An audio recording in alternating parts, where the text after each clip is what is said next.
Iceberg de crímenes.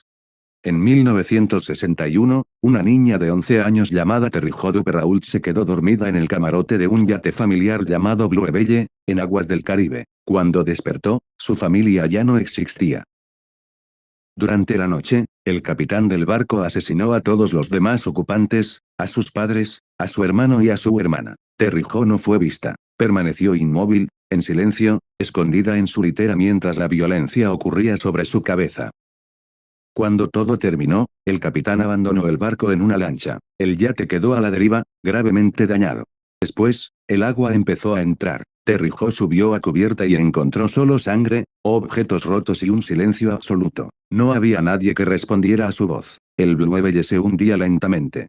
La niña consiguió subir a un pequeño flotador de corcho que apenas podía sostenerla. Desde allí vio desaparecer el barco bajo el agua, y quedó sola en el mar. Durante casi 4 días vagó sin comida, sin agua y sin protección contra el sol. De día, la piel se le quemaba hasta ampollarse. De noche, temblaba de frío bajo el cielo abierto. Sus labios se agrietaron por la sal, su garganta ardía por la sed.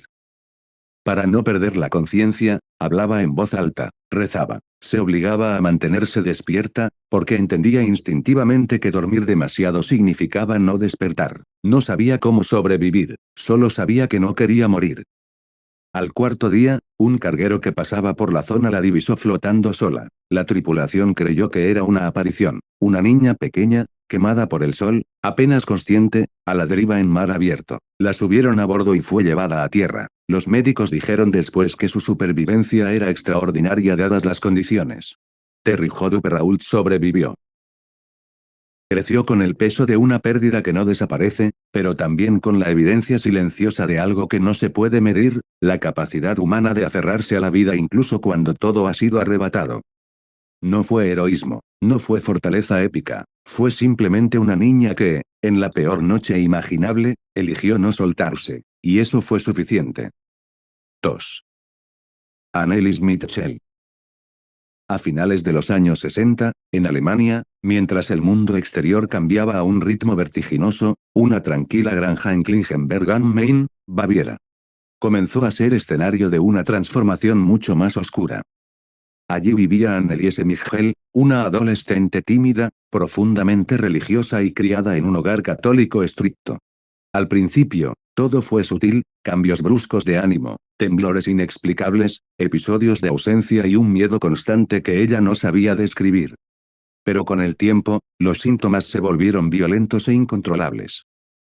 Arrancaba la ropa de su cuerpo como si la tela le quemara la piel. Golpeaba crucifijos hasta romperlos, esparciendo imágenes religiosas por el suelo. Destrozaba rosarios con sus propias manos, las cuentas saltando como pequeños huesos.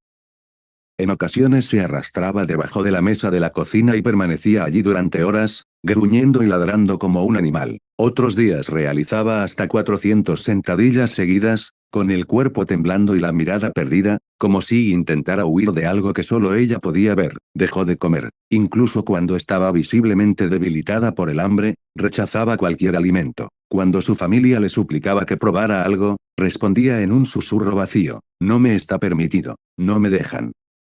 En su lugar, mordía insectos, carbón, arañas, comportamientos que horrorizaban a quienes la rodeaban.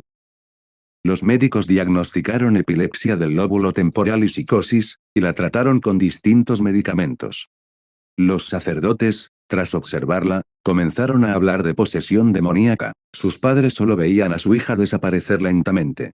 Tras años de deterioro y múltiples negativas iniciales de la Iglesia, en 1975 se autorizó un exorcismo oficial, algo extremadamente raro incluso entonces. 2 sacerdotes realizaron 47 sesiones, registradas en audio. Durante esas noches interminables, la joven que antes cantaba en el coro retorcía el rostro, hablaba con voces ajenas y decía ser habitada por múltiples entidades.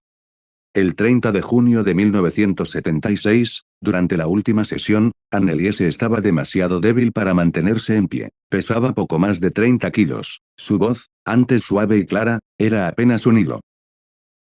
Sus últimas palabras grabadas fueron simples y devastadoras: por favor, rueguen por la absolución, y luego, mamá, tengo miedo. A la mañana siguiente, Anneliese Michel murió, a los 23 años, por desnutrición severa y deshidratación.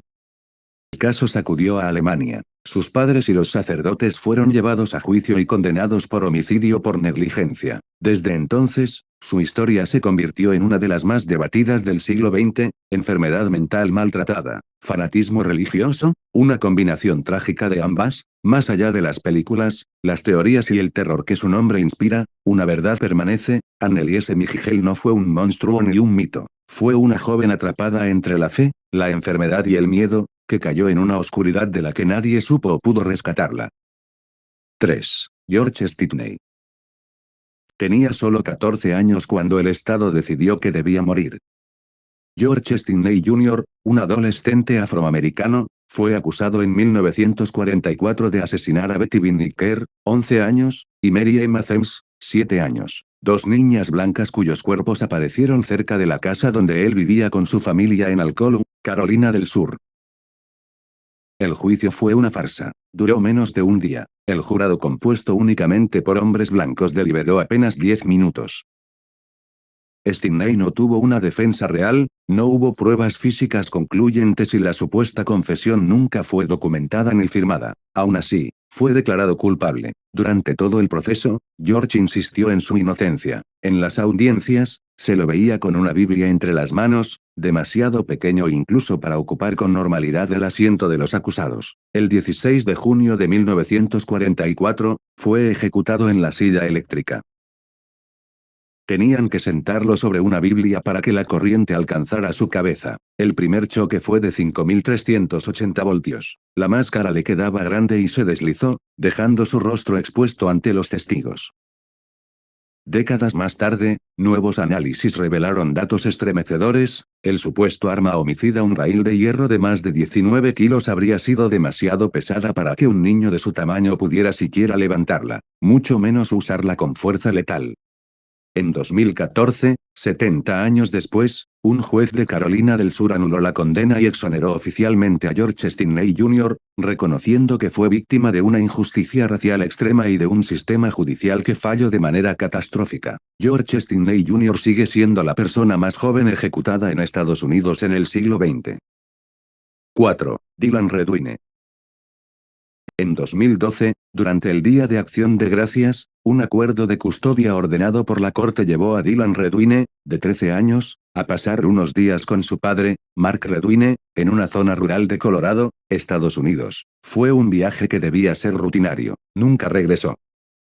Durante su estadía, Dylan encontró en la computadora de su padre unas fotografías que lo dejaron en shock. Según la fiscalía, las imágenes mostraban a Mark Redwine participando en un fetiche extremo, vestido con lencería femenina y realizando actos degradantes. Dylan confrontó a su padre. La discusión fue intensa. Y, de acuerdo con los investigadores, Dylan amenazó con contarle todo a su madre.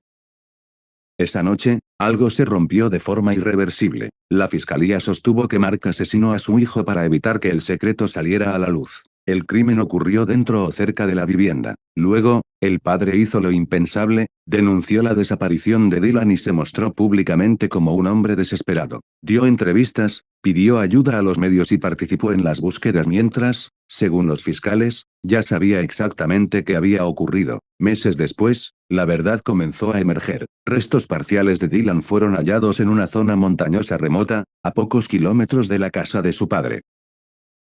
El caso se volvió aún más perturbador cuando, años más tarde, apareció el cráneo del adolescente, confirmando la brutalidad del asesinato y el intento de ocultamiento. El juicio reveló contradicciones, pruebas forenses clave y un motivo tan oscuro como devastador, el miedo de un padre a ser expuesto por su propio hijo.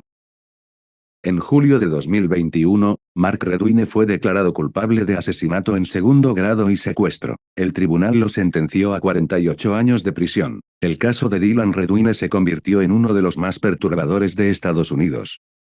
No solo por la violencia del crimen, sino por la frialdad con la que fue encubierto. Una historia que demuestra que, a veces, la traición más profunda viene de quien debería protegerte.